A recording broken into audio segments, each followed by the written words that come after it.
Ever bought a cheap mini PC that promised gaming power and ended up choking on the latest title?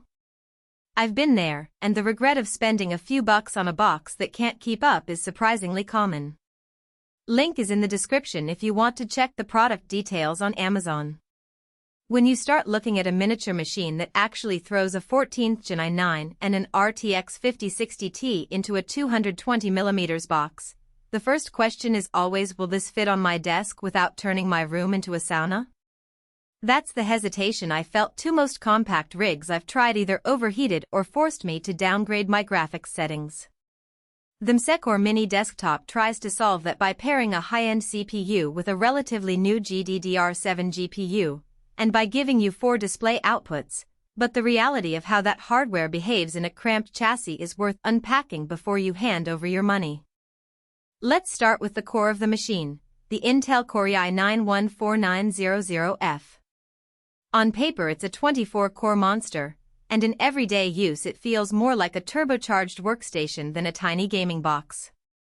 I launched Chrome with a dozen tabs, ran a few Photoshop actions, and then tossed in a 30-minute render of a 3D scene. The system didn't miss a beat, and the SSD's PCIe 4.0 speeds meant the project opened in seconds. If you're a creator who needs fast compile times or a streamer who likes to have multiple applications open while you're live, that raw CPU muscle translates into real productivity gains. The graphics card is the next big selling point.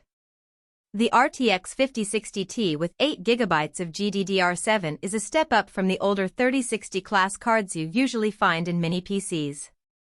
In my testing, titles like Valorant and Fortnite ran at 144Hz on a 1080p panel with ultra settings, and Shadow of the Tomb Raider held a steady 60 frames per second at 1440p high-medium. That's a respectable sweet spot for most gamers who don't demand 4K gaming all the time. The card also handles the occasional 8K video decode, so if you're an editor working with high-resolution footage, you'll notice smoother scrubbing and faster exports. Now, the thing that often trips people up with these small form factors is thermals. The msecore packs a decent cooling solution, dual fans, and a heat pipe layout that you'd normally see in mid-tower builds, but the metal enclosure is still tight. Under sustained loads, like a marathon gaming session or a prolonged render, the fans spin up to a noticeable hum and the chassis surface can feel warm to the touch. It's not enough to throttle the CPU or GPU, but if you're sensitive to noise or plan to keep the box on a shelf in a quiet room, you'll want to keep an eye on those fan curves. Upgradability is another hidden trade-off.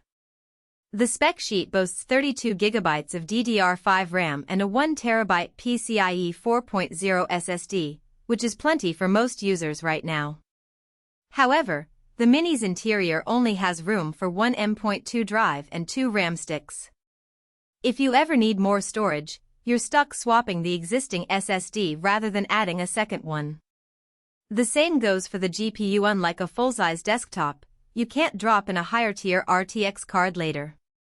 So the value you get is locked in at purchase, and you have to be confident that the current configuration meets your long-term needs. Connectivity-wise, the machine shines. For USB-C/3.2 ports, for USB-A 2.0 ports, dual gigabit Ethernet, and even an optic fiber port mean you won't have to buy a dongle for every peripheral. I plugged in a 4K monitor, a 144Hz gaming screen, a wired keyboard, a USB-C mouse, and still had a couple of ports left over for a capture card and a USB-C external SSD. The Wi-Fi 6E module also provides a solid wireless link if you're not on Ethernet, which is a nice touch for a compact system. So who should actually consider buying this little beast? If you live in a small apartment, a dorm, or a home office where space is at a premium, the msecore gives you desktop-class performance without the footprint of a tower. It's a solid choice for streamers who need a dedicated gaming PC but also want to keep the rig out of the way of a green screen setup. Content creators who rely on CPU-heavy tasks, video encoding, 3D rendering, compiling code will appreciate the i9's core count and the fast SSD. And if you're a competitive gamer who mainly plays at 1080p or 1440p, the RTX 5060 Ti will keep you in the mix without forcing you to sacrifice frame rates. On the flip side, if you're a true 4K enthusiast who wants to push ultra settings,